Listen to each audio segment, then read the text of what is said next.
Alex मैपलीना Mumbai में जन्मी और पड़ी बली एलेक्स मैपलीना का बचपन से ही रुझान एंटरटेनमेंट फील्ड में रहा है। कुछ स्टेज शोज करने के बाद एलेक्स मैपलीना दिखी स्टार प्लस के dance reality show India's dancing superstar में।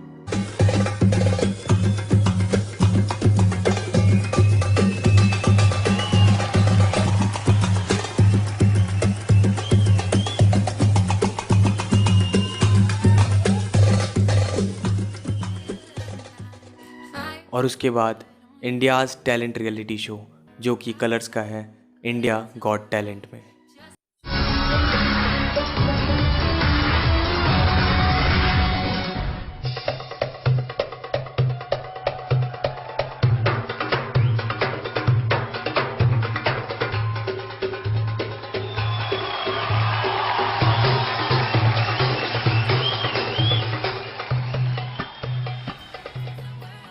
कुछ टीवी रियलिटी शोज़ करने के बाद बेली डांसर एलेक्स मैपलीना का रुझान एक्टिंग और मॉडलिंग में बढ़ चला।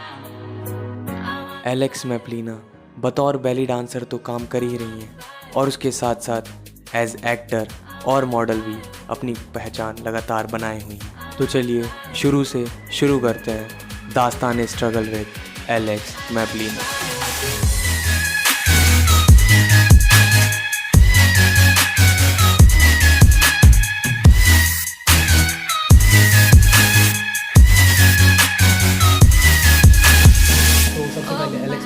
कैसी मैं अच्छी हूँ, आप लोग कैसे हो? फिट एंड फाइन, हम बिल्कुल फैबुलस। तो सबसे पहले शुरुआत करते हैं आपके नाम से। आपका नाम है एलेक्स मैपलीना, पर जहाँ तक मैं जानता हूँ इस इंडस्ट्री में लोग आने के बाद नाम चेंज कर लेते हैं, जैसे कि हमारे अक्षय कुमार जी हो गए, रेमो डिसूजा, इन्होंने नाम चेंज किया इंडस्ट्री में आने के बाद। तो क्या ऐसा आपके साथ भी हुआ है कि आपने इंडस्ट्री में आने के बाद नाम चेंज किया या फिर शुरुआत से आपका नाम ही है? नहीं, स्टार्टिंग से मेरा नाम खाली एलेक्स था। फिर मुझे first reality show India dancing superstar जब मैं स्टार प्लस का शो कर रही थी तो मेरे को ऐसा लगा कि यार मेरा खुद के भी नाम का सरनेम होना चाहिए और बहुत यूनिक होना चाहिए जी। तो फिर मैंने अपना सरनेम मैपलीना लगाए और फिर मैंने पूरा नाम एलेक्स मैपलीना किया। तो मैपलीना कहीं से इंस्पायर था या फिर अपने मन से? मैपलीना कहीं से इंस्पायर, मैपलीना का मतलब था जैसे कि आप लोग मैप जानते हो, मैप जो होता है ना जिससे जो डायरेक्शन दिखाते हैं। जी जी। और हर कोई इंसान मैप को फॉलो करते हैं जी। और मैं यही बोलूंगी कि मैपलीना का जो मीनिंग जो है, आप अपने आप को एक ऐसा बनाओ कि लोग तुम्हें देखना पसंद करें, तुम्हारे राह पे चलना और तुम्हारी चीजों को फॉलो करना स्टार्ट करे और तुम्हारे सिवा वो किसी को देखे ना। अपने आप को ऐसा बनाओ। मैपलीना का मीनिंग यही है, मतलब कि लोग आपको फॉलो करें, आपके जो पाथ है आपका जो उसको फॉलो करें, बिल्कुल यूनिक बनना। तो मैं एलेक्स मैपलीना को वहां से जानता हूँ, इंडियंस डांसिंग सुपरस्टार जो रियलिटी शो था।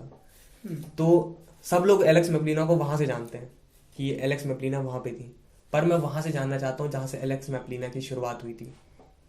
कहाँ से ये माइंडसेट आया, कैसे कैसे चेंजेस रहे? देखो, मैं आप लोगों को एक ही चीज मैं बोलूंगी कि जब शायद मैं इस लाइन में, जब मैं फर्स्ट टाइम जब मैंने टीवी पे आने के बाद तो लोग मुझे जानते हैं, बट टीवी से पहले मेरे को कोई नहीं जानते थे और उस समय शायद कोई मेरा साथ भी नहीं थे। आप यकीन नहीं करोगे, बिल्कुल। आज जो चीज मैं फील करती हूँ शायद ही वो चीज को कोई भी फील करते होंगे। और जिस समय मैं इस लाइन में मैं आई थी तो उस समय मुझे ऐसा लग रहा था कि शायद मैं बहुत ज्यादा अकेली हूँ और मेरा कोई भी साथ नहीं दे रहे थे और मेरे साथ कोई भी नहीं खड़े थे। बट मेरी फैमिली और मेरे मॉम डैड मेरे साथ थे उस समय। मेरे मॉम डैड ने एक ही बात बोली थी कि तुम्हें दुनिया की टेंशन ही नहीं लेना एलेक्स, और हम तेरे साथ में हैं, तू टेंशन मत ले, तू आगे बढ़। बिल्कुल। और टच वुड, आज मैं अपनी मेहनत से, अपने लगन से, अपने टैलेंट के बलबूते पे आज मैं यहाँ हूँ और मुझे भी नहीं पता चला कि कब मेरे साथ दुनिया आके खड़ी हो गई और मुझे खुद नहीं पता चला कि मैंने दुनिया कब आज मेरे साथ। मैंने उस समय, जिस समय मैं थी उस समय मैं बहुत अकेली थी, बट आज मेरे साथ पूरी दुनिया है। तो ये थी आपकी कहानी। तो लेकिन शुरुआत करते हैं इस कहानी की शुरू से, जब आपका ये माइंडसेट बना कि मुझे इस लाइन में जाना है। कैसे कैसे जर्नी रही? कैसे कैसे जर्नी रही मेनली क्या है कि स्टार्टिंग में पहले मैं एक डांसर थी और मैं डांस को बहुत ज़्यादा इम्पोर्टेंस देती थी और मेरे जो पूरे फैमिली में है, फैमिली वाले भी डांसिंग को बहुत ज़्यादा सपोर्टिव करते हैं। और आपका फैमिली बैकग्राउंड इंडस्ट्री से ही रहा है सबसे हाँ, पहले? मेरी फैमिली बैकग्राउंड इंडस्ट्री से है, ऑलमोस्ट सारे लोग इंडस्ट्री से ही हैं। तो वहां से फिर आपके माइंड में शायद जीन्स में था पहले से ही, अंदर से डीएनए में कि इस इंडस्ट्री में ही काम करना है, ऐसा हो सकता है? नहीं तो देखो, फैमिली वाले तो सब के सब क्लासिकल कथक को फॉलो, क्लासिकल को ज्यादातर फॉलो करते हैं, बट मैंने अपना थोड़ा चेन सा ब्रेक किया आपने? लाइन चेंज किया कि नहीं यार, सब लोग इसी लाइन में फेमस है, क्लासिकल कथक में फेमस है, तो मैं थोड़ा सा यूनिक डांस स्टाइल क्यों ना चुनूं। तो मैंने बेली डांसिंग और आइटम सॉन्ग्स करने स्टार्ट किए, और फिर उसी से लोगों को बहुत पसंद आई, इंटरटेन किया लोगों को, और फिर आज मैं as a belly dancer international level पर जानी जाती हूँ। तो सबसे पहले बात करते हैं कि आपको पहला अपना रियलिटी शो कैसे मिला?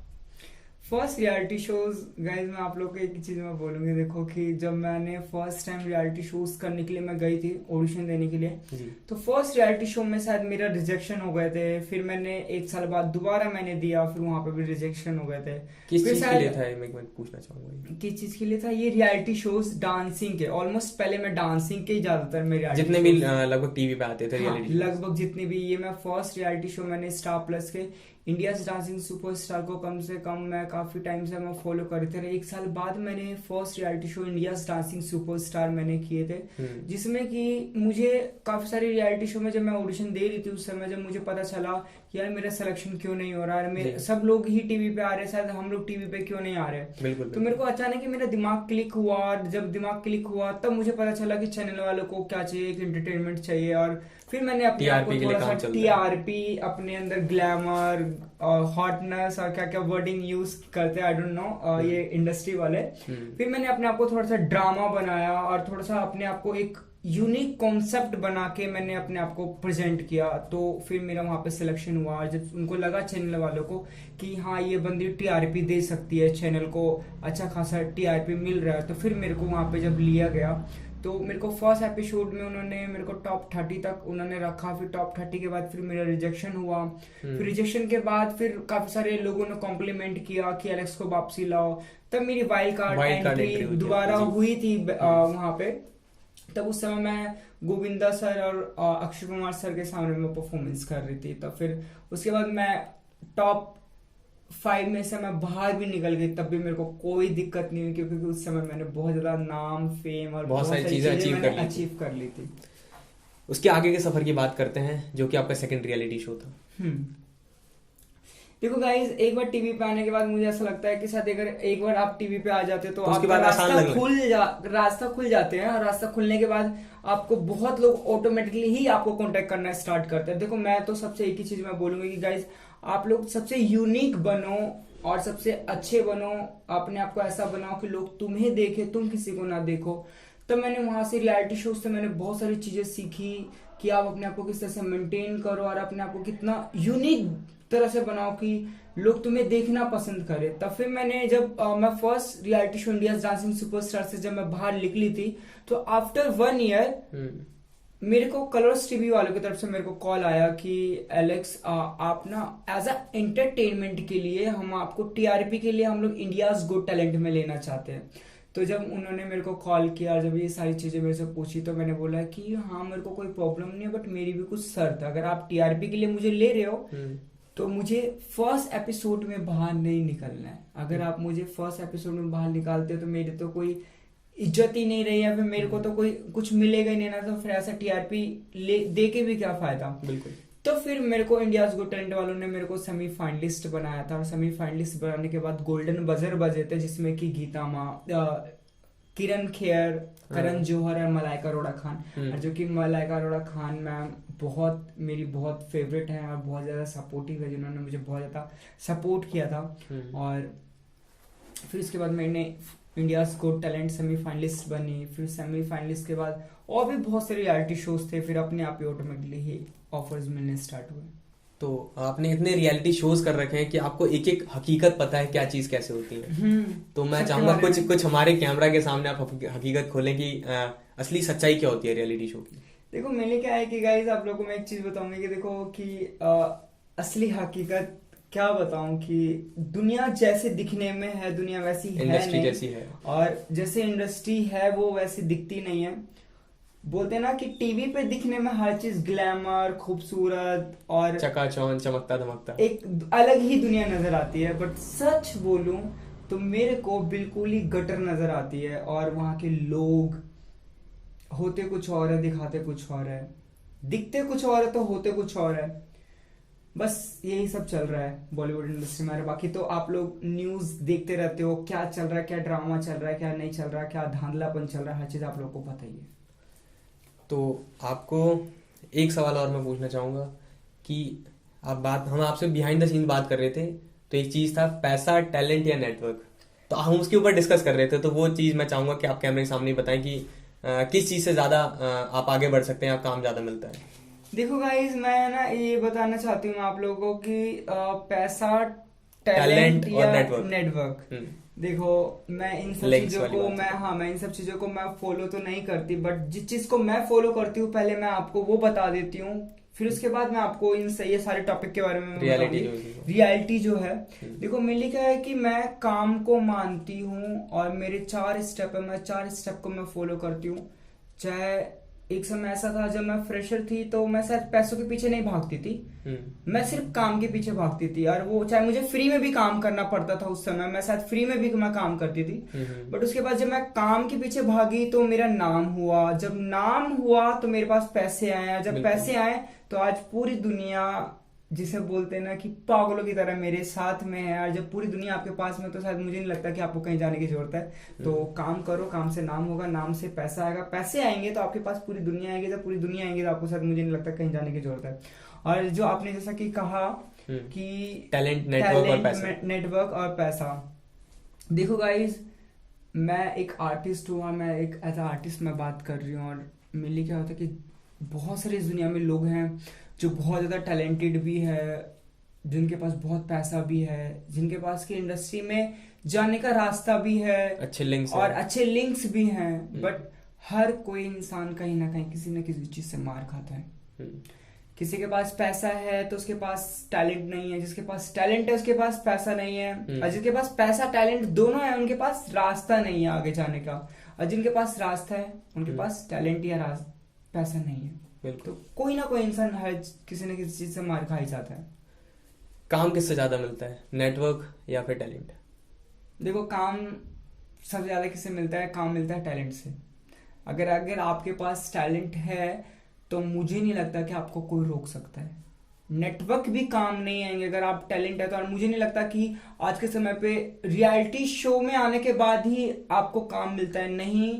और आज के समय पे सोशल मीडिया जो है इतना बड़ा प्लेटफॉर्म हो गया है कि सोशल मीडिया कब रातों रात किसको स्टार बनाता कुछ नहीं पता चलता। बिल्कुल, आपको कंट्रोवर्सी क्वीन भी कहा जाता है। तो एक कंट्रोवर्सी मुझे याद आ रही है, दीपक कलाल जी के साथ जो सीपी के टाइम पे थी, सीपी पे हुआ था, तो उसके बारे में क्या बताना चाहेंगे? शुरुआत से कैसे कैसे चीजें रही वहां पे? देखो मैंने क्या है कि देखो दीपक कलाल, पूरी रियलिटी बात करेंगे हम यहाँ पे। दीपक कलाल जो है वो एक आर्टिस्ट है, और मैं भी एक आर्टिस्ट हूँ। और हम लोग जब ब्लॉगिंग शूट्स करते हैं या फिर हम लोग जो भी कंटेंट शूट करते हैं, तो हर इंसान टीआरपी के लिए ड्रामा तो करना बहुत जरूरी है। जब तक तुम ड्रामा, क्योंकि देखो हमारे इंडिया का जो थिंकिंग है, हमारे इंडिया के जो लोगों की जो सोच है, हमारे इंडिया के लोग ना उन्हीं लोगों को ज्यादा पसंद करते हैं जो ड्रामा दिखते हैं और जो थोड़ा सा यूनिक दिखते हैं और जो गाली ग्लोज करना पसंद करते हैं। आज के समय पे आजकल का ट्रेंड बन चुका है। अगर आप ना किसी को बोलो ना कि माता रानी का कथा लगा दो या फिर माता रानी का कोई जागरण लगा दो या जागरण का कोई गाना लगा दो, तो लोग उसमें इंटरेस्ट नहीं लेंगे। और कोई जिसमें अब्यूज वर्ड यूज किया जाता है, जिसमें गाली ग्लोज यूज किया जाती है, या कोई ऐसा कुछ भी वेब सीरीज है या फिर कुछ भी है, तो लोग, मुझे ऐसा लगता है कि वो देखना ज्यादा पसंद करते हैं, ज्यादा एंजॉय करते हैं। तो यही है, हम लोग आर्टिस्ट है और हम लोगों को ऐसा लगता है कि थोड़ा बहुत अगर ड्रामा चलता है तो चलने दो। और ड्रामा चलना भी बहुत लाइफ में जरूरी है, क्योंकि ड्रामा से इंसान खुश भी रहता है और उनकी खुशी से फिर हमें भी खुशी मिलती है। ये तो बड़ा आपने डिप्लोमेटिक आंसर दिया, लेकिन रियलिटी की बात करेंगे, कैसे कैसे वह चीजें थी? देखो वहां पे जो भी कुछ था सारा कुछ फिक्सिंग था। और ऑलमोस्ट मुझे ऐसा लगता है कि जितनी भी चीजें होती है, चाहे रियलिटी शो हो, चाहे मूवी हो, कुछ भी चीज हो, आधी ज्यादा चीजें फिक्सिंग होती है। जो होता है वो दिखता नहीं, जो दिखता है वो होता नहीं है। और गाइस, क्योंकि मैं तो इन सब चीजों से ही निकल के आई हूँ, तो ये समझ लो कि सब फिक्सिंग होता है। जो लोगों को समझ में नहीं आता कि बहुत सारी चीजें लोग सोचते हैं सच में ऐसा हुआ था, तो बाद में पता चलता है कि सब पहले से फिक्स था। नहीं, कैसे बहुत कैसे सारे लोगों को नहीं पता कि वो हाँ। पिटा था, ये किस वे में पिटा था, या जानबूझ के पिटा था, या फिर उसने पिटने के भी पैसे लिए थे। हाँ। तो ऐसा कुछ नहीं है। फिक्स्ड था सारा है। सब कुछ फिक्स था। वो पिटने के भी पैसे लेता है, वो मार खाने के भी पैसे लेता है। अगर आप लोग भी चाहते हो उसके साथ ब्लॉग शूट करना, तो आप लोग भी उसको कुछ ना कुछ पे करके आप लोग वीडियो शूट करवा सकते हो और अपने आप को भी फेमस कर सकते हो। फेमस होने का देखो कोई भी रास्ता है, कुछ भी अपनाओ, चाहे अच्छा काम करो चाहे बुरा काम करो, डिपेंड करता है आपके ऊपर। अगर आप अच्छा काम करोगे तो बहुत लेट फेमस हो गए, और बुरा काम करोगे तो शायद बहुत जल्दी फेमस हो जाओगे। बट वही है कि कामयाबी मिलेगी, लेट मिलेगी पर लेटेस्ट मिलेगी। अगर आपके काम करने के तरीके से होता है कि आपकी इमेज क्या बन रही है सामने वाले की नजरों में, तो उस पर बात करेंगे कि अगर आप कैसा किस टाइप का काम कर रहे हो उसके हिसाब से इमेज बनती है। क्योंकि इंसान को ये नहीं पता इंसान दिल के अंदर से कैसा है। सबको ये दिखता है कि बाहर से ये ऐसा है तो मतलब अंदर से भी ऐसे ही होगा। देखो मेरे लिए क्या है कि मैं एक ही चीज में बोलूंगा कि दुनिया को जितने करीबी से शायद मैंने देखा उतने तो करीबी से किसी ने भी नहीं देखा। और मुझे नहीं पता कि हर किसी का अपना अपना नजरिया होता है दुनिया को देखने का। और मेरे को तो दुनिया बोलते ना कि वो एमसी थी यार, एमसी यार हमेशा एमसी ही रहेगी। मेरे को कोई फर्क नहीं पड़ता दुनिया की बातों की, दुनिया मेरे बारे में क्या सोचती है और मैं दुनिया के बारे में क्या सोचती हूँ। मैं तो खैर दुनिया के बारे में कुछ सोचती नहीं हूँ। क्यों नहीं सोचती हूँ? लोग जजमेंटल बहुत हैं। हाँ, जजमेंटल है वो अपने लिए है। मेरा घर नहीं चला रहे हैं, मेरा खर्चा नहीं उठा रहे, तो मैं उनको हक भी नहीं देती कि वो इतना बोल जाए मेरे सामने कि मैं उनकी सुन लूं। तो मुझे नहीं लगता कि मुझे उन लोगों की सुननी चाहिए। तो एक सिंगर है फैजल पुरिया, जिनके मैनेजर थे मोहित, तो उनके साथ आपका कुछ हुआ था कंट्रोवर्सी, तो उस पर बात करते हैं। फैजल पुरिया मैं बता दूं वही सिंगर जिन्होंने गाना गाया था वो लड़की ब्यूटीफुल करके कपूर एंड सन्स फिल्म में, आलिया भट्ट और उसमें काफी लोग हैं, तो सिद्धार्थ उसमें है। तो उनके बारे में बात करते हैं। मोहित, जिनके साथ आपकी कंट्रोवर्सी हुई थी। देखो मेरे लिए क्या होता है कि ऐसे ऐसे चीज़ें तो लाइफ में चलती रहती है। और मुझे ऐसा लगता है कि अगर थोड़ा सा ड्रामा करना पड़ता है तो लाइफ में मुझे ऐसा लगता है कि अगर आपको लाइफ में आगे जाना है और थोड़ा सा ड्रामा, वो चीज़ ड्रामा करना और वो एंटरटेन करना वो लाइफ में आपको बहुत ज़्यादा आगे लेके जा सकते हैं, तो मुझे ऐसा लगता है शायद करना चाहिए। जैसे मैंने ड्रामा किया और उन्होंने भी सारा कुछ स्क्रिप्टेड था, सारा कुछ मिक्सेस था, तो उससे उसको भी उसने भी टाइमलाइन बटोरा, शायद मैंने भी टाइमलाइन बटोरा, तो मुझे ऐसा लगता है कि वो चीज करना चाहिए। तो ये सारी चीजें फिक्स होती हैं लगभग, आपने बहुत सारी चीजें फिक्स होती है और सारा पोल खोल दिया आपने इंडस्ट्री। हाँ, जो दिखता है वो होता नहीं है, जो होता है वो दिखता नहीं है। और मैं तो एक ही चीज में बोलूंगी गाइस, अपने ऊपर मेहनत करो, अपने खुद के बलबूते पे मेहनत करो। किसी का नाम फेम यूज करना अच्छी बात नहीं होती है, खुद के बलबूते पे कुछ बनने की कोशिश करो। अगर आप डांसर नहीं होते तो क्या होते? मैं डांसर नहीं होती तो मैं बहुत अच्छी एक्टर होती या फिर मॉडल होती। मतलब करना आपको इस लाइन में ही था? हाँ, मेरे को करना इस लाइन में काम, या फिर मैं बिजनेसमैन होती। अच्छा, तो बात करते हैं कास्टिंग काउच की। इंडस्ट्री में बहुत जाना माना वर्ड है कास्टिंग काउच, तो कभी आपने फेस किया कास्टिंग काउच? देखो मैंने फेस तो खैर मैंने बहुत चीजें की और मुझे ऐसा लगता है कि जो चीजें मैंने फेस करी वो अभी तक किसी ने फेस नहीं करी है। और मैंने क्या हुआ कि कॉम्प्रो का सीन, लड़के यूज करना, मुझे ऐसा लगता है कि शायद आज के समय पे हम लड़कियां सेफ हैं और लड़के ज्यादातर फंसे हुए हैं। और आज जितना लड़के यूज हो रहे हैं उतना ज्यादा हम लोग यूज नहीं हो रहे हैं। और मैंने क्या है कि आज के समय पे जितनी भी पूरी इंडस्ट्री, आधे से ज्यादा इंडस्ट्री इसके अंदर LGBT कम्युनिटी के लोग घुस के काम कर रहे हैं उसके अंदर। और जितने भी डायरेक्टर प्रोड्यूसर है ऑलमोस्ट सारे, समझ सकते हो मैं क्या बोलना चाहती हूँ। तो ऑलमोस्ट लड़के लोग बेचारे फंस जाते हैं और आजकल लड़कों का ही बहुत ज्यादा कांड हो रहा है। हम लोग तो खैर बच जाते हैं। पहले लड़की का समय था कि लड़की यूज होते थे, लड़की को कॉम्प्रो करना पड़ता है लाइफ में आगे बढ़ने के लिए, पर ऐसा कुछ नहीं। आज के समय पर लड़कियां सेफ है, लड़के आजकल फंसे हुए हैं। मतलब हमारे लिए खतरा है। हाँ, लड़कों आप लोगों के लिए अगर आप लोग इंडस्ट्री में आगे जाते तो शायद आप लोगों के लिए खतरा है। तो बात करते हैं, आप इतना मोटिवेटेड कैसे रहती है? मैं देख रहा हूँ जब से आपसे मिला हूँ आप इतना मोटिवेटेड है, बिल्कुल एनर्जेटिक है अंदर से। कैसे इतना मोटिवेटेड कैसे? देखो हमेशा लाइफ में क्या होता है कि हमेशा लाइफ में भगवान ने एक जिंदगी दी है, खुल के जियो। और मुझे ऐसा लगता है कि मरने के बाद भी तुम्हें लोग जिंदा समझे इस दुनिया में, लोग बोले कि यार गई सो गई, हमें आज तक याद है और आज तक आपकी छवि को इंसान भूल ना पाए। तो इसलिए मुझे ऐसा लगता है कि हमेशा पॉजिटिव रहो, पॉजिटिव सोचो और चाहे देखो दुख मुसीबत हर किसी की लाइफ में आता है, ऐसा कौन इंसान है किसी की लाइफ में नहीं आता, हर किसी की लाइफ में आता है। बट भगवान एक ही चीज़ बोलते हैं कि बेटा हम लोग सिर्फ रास्ता दिखा सकते हैं, मेहनत और प्रॉब्लम से निकलना वो खुद आपके हाथ में होती है। और प्रॉब्लम हर किसी की लाइफ में आती है, प्रॉब्लम का सॉल्व करना, प्रॉब्लम से निकलना वो आपके खुद के हाथ में डिपेंड करता है। और हमेशा पॉजिटिव रहो, पॉजिटिव रहोगे तो हमेशा आपके साथ पॉजिटिव लोग जुड़ेंगे, पॉजिटिव काम होगा, पॉजिटिव आपके इधर उधर हर चीज पॉजिटिविटी रहेगी आपके हाँ आसपास हर जगह। हाँ जी। तो इंडस्ट्री में जो लोग आना चाहते हैं या इस लाइन में अपना कदम बढ़ा रहे हैं इस टाइम पे, जिनका सपना है कि मेरे को इस लाइन में आना है, तो उनके लिए आप क्या बताना चाहेंगे, क्या कुछ मार्गदर्शन करना चाहेंगे? देखो मैं उनको एक ही चीज बताना चाहूंगी कि यार जो आप बनना चाहते हो, मैं ये नहीं बोलूंगी कि आप पढ़ाई में अगर 100+10 देते हो तो आप पढ़ाई करो। और अगर आप क्रिकेटर बनना चाहते हो, डांसर बनना चाहते हो, एक्टर बनना चाहते हो, मॉडल बनना चाहते हो, तो गाइज आप ना उन सब चीजों के अंदर ना आप अपनी क्वालिटी रखो। अगर आप एक मॉडल हो तो मॉडल के अंदर मॉडल के बारे में A to Z जानो कि मॉडल बनने के लिए या मॉडलिंग करने के लिए क्या चीज होना बहुत जरूरी है। शरीर से लेके फिजिक्स से लेके अपनी पर्सनैलिटी से लेके खूबसूरत से लेके ब्यूटी से लेके हर एक चीज नॉलेज इतना गेन रखो कि सामने वाले इंसान तुमसे कोई चीज भी पूछे तो आप ये ना बोल सको कि मेरे पास इसका आंसर नहीं है, आप पट सा जवाब दो। और अपने अंदर टैलेंट इतना कूट कूट के भर लो कि सामने वाला इंसान आपको जज करने से पहले 10 बार सोचे और आपको रिजेक्ट करने से पहले भी 10 बार सोचे कि आपको रिजेक्ट करे तो करे कैसे। तो गाइस मैं एक ही चीज बोलूंगी कि टैलेंट, मेहनत, ग्लैमर, फिजिक पे काम करो, फिटनेस पे काम करो, और उसके बाद जब सारा पैकेज अपने अंदर रख लोगे तो मुझे नहीं लगता कि सामने वाला आपको मना करेगा।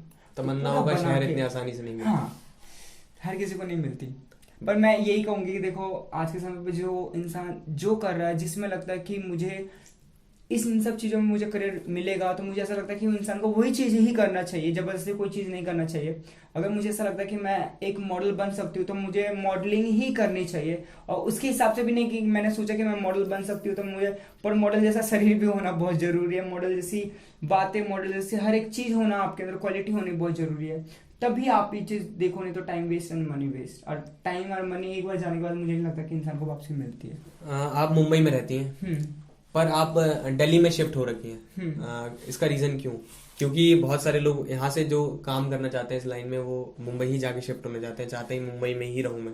जैसे मैं होता तो मैं इस टाइम पे मुंबई में होता अगर ये कोविड-19 नहीं होता इस टाइम नहीं होता तो वैसे ही आप इस टाइम पे दिल्ली क्यों हैं? देखो मेनली क्या है कि मैं एग्जैक्टली मैं प्रॉपर मैं एक जगह मैं रुकती नहीं हूँ। कभी मैं बैंगलोर, कभी मैं दुबई, कभी मैं दिल्ली, कभी मैं मुंबई। और मेनली क्या है कि डिपेंड करता है, क्योंकि देखो अभी ऑलमोस्ट ना मैं एक्टिंग को इतना ज़्यादा मैं फॉलो नहीं करती हूँ जितना मैं डांसिंग को और मॉडलिंग को मैं फॉलो करती हूँ। मैं एज अ सेलिब्रिटी मैं इस समय मैं काम कर रही हूँ, और जितनी भी ऑलमोस्ट दिल्ली के अंदर मेरे शोज हैं एज अ सेलिब्रिटी गेस्ट का या फिर एज अ सेलिब्रिटी गेस्ट का, उसमें जाके मॉडलिंग के शो में मॉडलिंग शो को जज करना, उनको फैशन इंडस्ट्री के बारे में बताना, मॉडलिंग्स की टिप्स देना, ब्यूटी की टिप्स देना। तो मुझे ऐसा लगता है कि अगर आपको एक्टिंग लाइन में काम करना है तो आप मुंबई जाओ, और आपको फैशन इंडस्ट्री लाइन में काम करना है तो मुझे ऐसा लगता है सबसे बेस्ट ऑप्शन आपके लिए दिल्ली। तभी आप दिल्ली में शिफ्ट हो रखी हैं? हाँ, अभी क्योंकि दिल्ली में इसलिए शिफ्ट होना पड़ा क्योंकि दिल्ली के ऑलमोस्ट ना जयपुर, लखनऊ यहाँ के इवेंट आसपास में पड़ जाते हैं, तो मुझे दिल्ली से बहुत इजीली ट्रैवलिंग कर पाती हूँ। और फिर मुंबई से इतना दूर जाओ, फिर आओ फिर तो मुश्किल हो जाता है। तो मुझे ऐसा लगता है कि दिल्ली बेस्ट है। जबकि आपका प्रॉपर्ली आप मुंबई से ही है? मुंबई से मैं, आपकी पूरी फैमिली मुंबई में ही रहती है।